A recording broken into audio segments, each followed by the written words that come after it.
Shalom semuanya. Ya teman-teman yang dari Australia, New Zealand ya. Selamat bergabung semuanya teman-teman di KI1 juga ya. Senior. Jadi saya sebelum pandemi ini, musim pandemi ini 2019 ya. 2019 itu usaha transport itu ya mungkin hampir semua itu luar biasa. Sampai akhirnya saya doa sama Tuhan, aku mau merenovasi rumah. Sudah lumayan, hampir 30 tahun belum direnovasi. Anak saya juga mau lahir yang kedua, jadi akhirnya kita sepakat mau renovasi. Nah, tapi ternyata tahun 2020 bulan Maret itu mulai itu, ya, mulai krisis dimulai. Jadi saat ini teman-teman itu 95% pengusaha transport di Indonesia itu hidup enggak, mati juga enggak ya. Karena memang khususnya di bidang bus transport ya, seperti saya. Tahun 2020 itu kita kena uppercut-nya Mike Tyson. Karena apa? Mudik dilarang. Bagi pengusaha bus, mudik itu yang diharapkan sepanjang tahun. Karena itu panen yang luar biasa. Tahun 2020 kena uppercut-nya Mike Tyson. Tahun 2021 Menteri Perhubungan bulan Maret bilang mudik tidak dilarang. Menteri Perhubungan. Ternyata last minute dilarang. Ibarat kena uppercut-nya Yosua ya, yang sekarang jadi tinju juara dunia. 2 kali kena uppercut. Itu yang tadinya itu kita tuh semangat jadi ambruk lagi. Ini baru mau teng-teng ya, kena PPKM lagi. Yang akhirnya hampir sudah 2 minggu ini, 3 minggu ini ya, kita ini benar-benar dihadapkan pada situasi yang lebih parah dari dilarang mudik kemarin. Lah, masalahnya saya selalu berpikir, Tuhan, Engkau izinkan ini terjadi pada siapapun. Ibarat kita ini jalan di gurun pasir. Semuanya di gurun pasir. Ya, semua hidup lagi susah. Apa yang kita harus lakukan? Ya itu cuma satu. Kita makin memantapkan kepercayaan kita pada Tuhan. Gak ada lain. Gak ada jalan lain. Gak ada jalan lain. Cash flow yang setiap bulan termasuk cicilan ya merenovasi rumah yang seperti ini cukup besar, dan itu tiap bulan juga luar biasa. Itu kalau saya sempat saya itu berpikir masuk ke dalam alam negatif, kekhawatiran. Itu semalaman saya nggak bisa tidur. Yang ketakutan masalah sitaan bank, yang ketakutan masa depan keluarga, macam-macam. Tapi setelah saya menguatkan diri bahwa Tuhan, Ayub 1 ayat 21, Engkau yang memberi, Engkau yang mengambil. Terpujilah nama-Mu. Jangan hilangkan masalah ini, tapi beri hamba kapasitas yang lebih untuk bisa menghadapi situasi apapun. Karena hamba yakin Engkau Allah yang jauh lebih besar dari masalah apapun di dunia.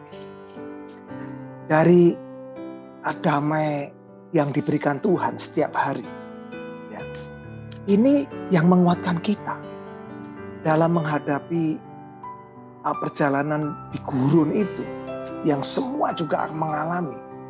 Ini modal kita adalah satu, penyertaan Tuhan. Ada istilah begini, mati karena corona atau mati karena ekonomi, ya kan? Bisa dua-duanya. Sudah bangkrut, mati lagi corona. Teman saya saat ini hampir, saya kalau buka WA, tiap hari saya doa.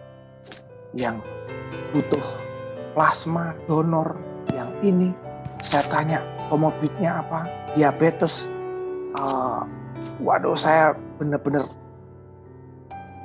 bukannya saya tuh bersuka cita, oh teman saya sakit, saya nggak sakit, enggak. Mereka juga saudara kita.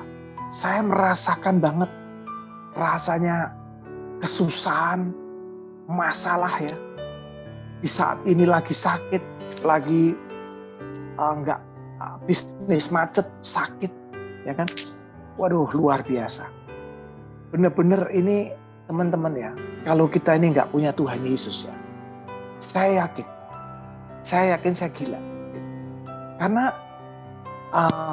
yang saya pikul ini luar biasa, ya. Tanggung jawab saya ini banyak sekali.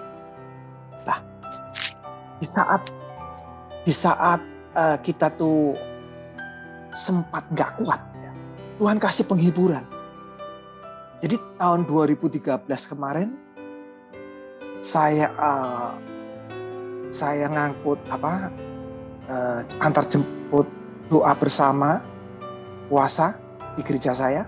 Itu busnya guling di kecelakaan di Cisarua, meninggal 22 orang. Ya.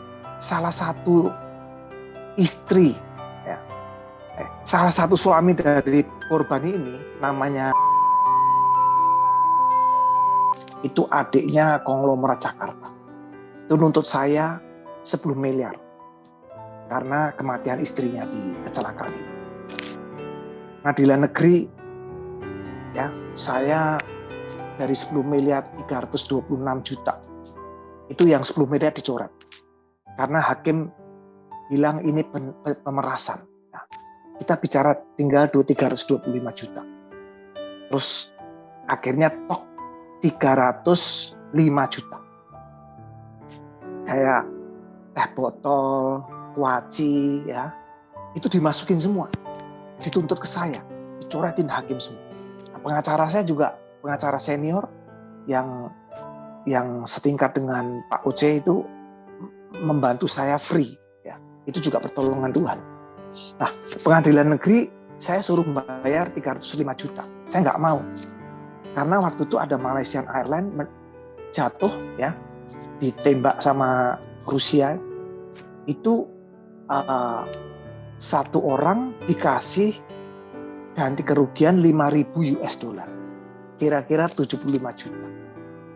Nah ini Girindah Airline masa bayar 305 juta. Saya nggak mau, akhirnya saya banding. Di dalam pengadilan tinggi, saya menang. Sampai pengacara saya kaget, ini kenapa bisa menang?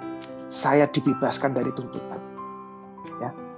Terus lawan saya nuntut ke MA. Di MA ini ada 5 hakim. Saya nggak berani ngomong nih masalah kalau hakim MA ini bisa di 386 kan. Bisa bahaya ini, viral nih. Nah ini akhirnya karena mereka konglomerat, ya, mereka, kata pengacara saya, kali berapa nggak tahu. Tapi puji Tuhan, kita menang lagi di MA. Belum lama ini, kira-kira 2 bulan ini, setahun yang lalu mereka PK, peninjauan kembali. Itu istilah kalau di pengadilan sini tuh anfrah, udah final, udah nggak bisa lagi. 2 bulan yang lalu pengacara saya kaget, Pak David, ini benar-benar pernyataan Tuhan Yesus luar biasa. Kita menang lagi. Wih, benar-benar. Jadi semua, kalau kita tuh mau ya, tiap pagi saya memaksakan diri jam 3 pagi. Itu lagi tidur enak-enaknya, saya memaksakan diri ketemu Tuhan, berdoa. Tuhan bicara kepada hamba, beri kekuatan aku, beri penyertaan, perlindungan, keluargaku kesehatan. Nyata, saudara-saudara, teman-teman ya. Jadi kalau Tuhan Yesus selalu menolong saya, dan saya yakin Tuhan Yesus juga menolong teman-teman semuanya. Siapa yang mengandalkan Tuhan Yesus tidak akan kecewa. Jadi ayat favorit saya adalah Filipi 4 ayat 13, yaitu apa? Segala perkara dapat kutanggung di dalam Dia yang memberi kekuatan kepadaku. Tuhan Yesus memberkati semuanya. Terima kasih.